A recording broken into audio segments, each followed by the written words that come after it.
On the IL, I don't know how much we talked about it yesterday, but his back locked up on the field 15 minutes before the game.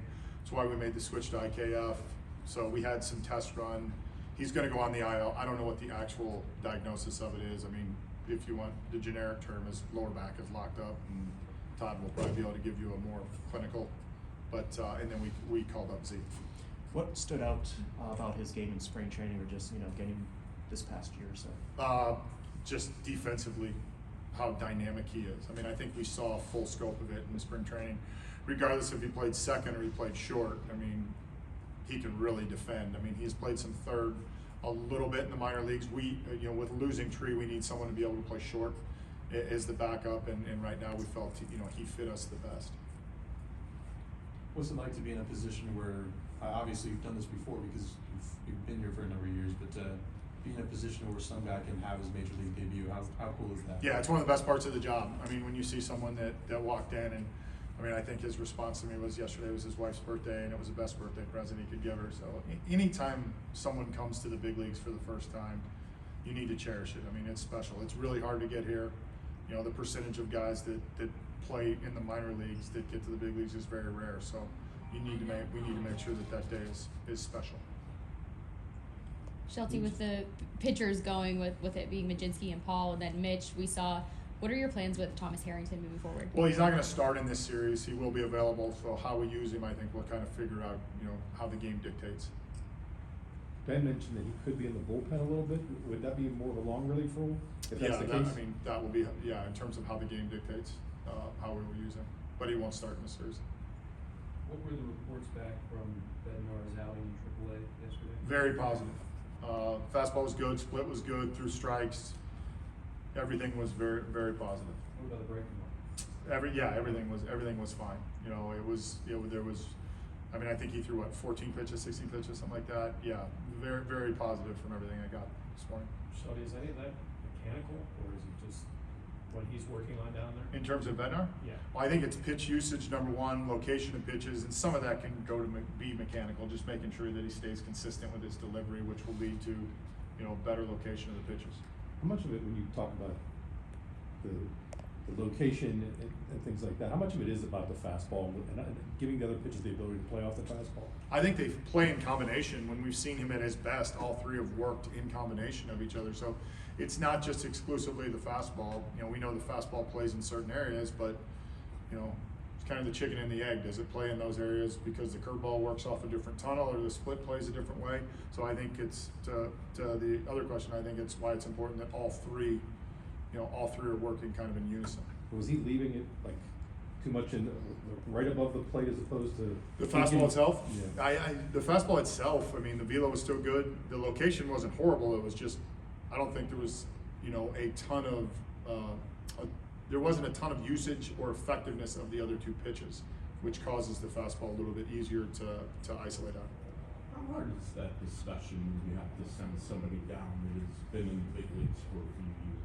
It's extremely challenging, and I think one of the things about it is you just have to be blatantly honest. And we need David Bednar to be good for our bullpen to be good, and we got to get him right. So I think off Zangrilli's point, we got to make sure that he's using all the pitches and it's good and it's solid, because I think what we were seeing wasn't consistent enough. And for us to have a good bullpen, he needs to be a part of it. So we had to get him right. Is there somebody in the pitching group that, I hate to use the term this way, that can fix him, or anybody in the organization that you wanted to get eyes on him from, an individual on staff? Maybe? Yeah, I think that's a good question. Within our pitching group, I mean, Jeremy Weiss is our director of pitching, so he'll take point on that with anybody at the upper levels. But it's a combination between Oscar and Strami and Sidney and Bennis and Jeremy in terms of these are the things we've isolated on, and then there has to be follow-up, consistent follow-up with that group when he does pitch. Chelsea, from what you know of him, now that it's kind of worn off that it's happened, do you expect that to be a motivator, like a chip on the shoulder type thing for David? Yeah, I think so. I mean, I think the biggest component of the conversation I had with David was, hey man, I understand you're going to be mad. I get it. Back to Johnny's point or Gorman's point, he'd been in the big leagues and had success, but we need to get you right. So take the time you're going to take to be mad, but once you get there, you need to lock it in and work. And I think coming off the first outing, everything we got back, like he's done that. You know, players are, you know, no player you ever send down is happy about it. And there should be some time of like, all right, I'm gonna be a little angry, but once you get to the affiliate, all right, now we need to go. And I was very pleased with last night from all the reports we got that that's the way he took it. How hard was it to weigh whether to do that on April 1st as opposed to wait until after the home opener and give him a chance to pitch here this past weekend? You know, how much did you have to kind of weigh that, or did you just say, let's get him fixed now? Let's not worry about whether he pitches at PNC Park? I think the most important thing was what was the best thing for David Bednar to get him right, and we felt getting him out when we did was the best time to get him right. Skeens was talking to us a couple days ago about adding a couple pitches in the offseason, and he mentioned how it was like a collaborative effort with Oscar and the pitching group. And I'm just curious if you can speak to that process at all. Do you guys as a staff find yourselves often encouraging pitchers to add or experiment with new pitches, or when those situations arise, is it often the pitchers that come to you and want to start that dialogue? I think it could be either way. I mean, there could be things that we feel guys need to use as weapons against maybe the other side, the other handedness. So it could be led by the pitching group. Sometimes it's led by the pitcher itself, by, you know, realizing, okay, I'm not getting swing and miss on this, or I'm not getting outs on this, so can I do that? A lot of it is being able to manipulate your hand. I mean, everybody can say, okay, I want to throw a split, I want to throw a sinker, I want to throw a two-seamer, I want to throw a cutter. How your hand adaptation works, how your arm works, sometimes lead to us. Sometimes guys pronate, sometimes guys supinate. You know, those guys are a lot smarter than I am in terms of how that works. So we have to make sure that the pitch traits and the ability to throw those pitches line up with what pitchers can do. In Paul's case, I mean, I think he had a good idea about what he wanted to do, and then it just started an open conversation of, hey, how do we think this will play? When are you going to use it? Becomes important, because we're not just, you know, making up pitches just to make up pitches to say, hey, I got 6 pitches. It's like, where is this effectively going to be used, and then how is it going to work off the other pitches that I throw? What's Carmen need to do tonight?